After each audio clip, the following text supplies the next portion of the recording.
بسم اللہ الرحمن الرحیم۔ حضرت ابو ہریرہ رضی اللہ تعالیٰ عنہ بیان کرتے ہیں کہ رسول اللہ صلی اللہ علیہ وسلم نے فرمایا، جس شخص کو پسند ہو کہ مشکلات و مصائب کے وقت اللہ تعالیٰ اس کی دعا قبول فرمائیں تو پھر اسے چاہیے کہ وہ خوشحالی میں کثرت سے دعائیں کریں۔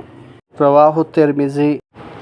حضرت ابو ہریرہ رضی اللہ تعالیٰ عنہ بیان کرتے ہیں کہ رسول اللہ صلی اللہ علیہ وسلم نے فرمایا، دعا کی قبولیت کے یقین کے ساتھ اللہ سے دعا کرو، جان لو اللہ قلب غافل سے کی گئی دعا قبول نہیں فرماتا۔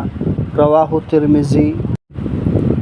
حضرت ابو ہریرہ رضی اللہ تعالیٰ عنہ بیان کرتے ہیں کہ رسول اللہ صلی اللہ علیہ وسلم نے فرمایا، ہر نبی کی اپنی امت کے بارے میں ایک دعا قبول ہوتی ہے، بس ہر نبی نے دعا کرنے میں جلدی کی، جبکہ میں نے اپنی دعا کو اپنی امت کی شفاعت کے لیے روز قیامت کے لیے چھپا رکھا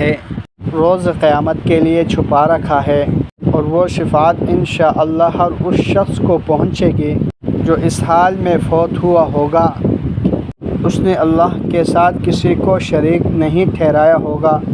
رواہ مسلم۔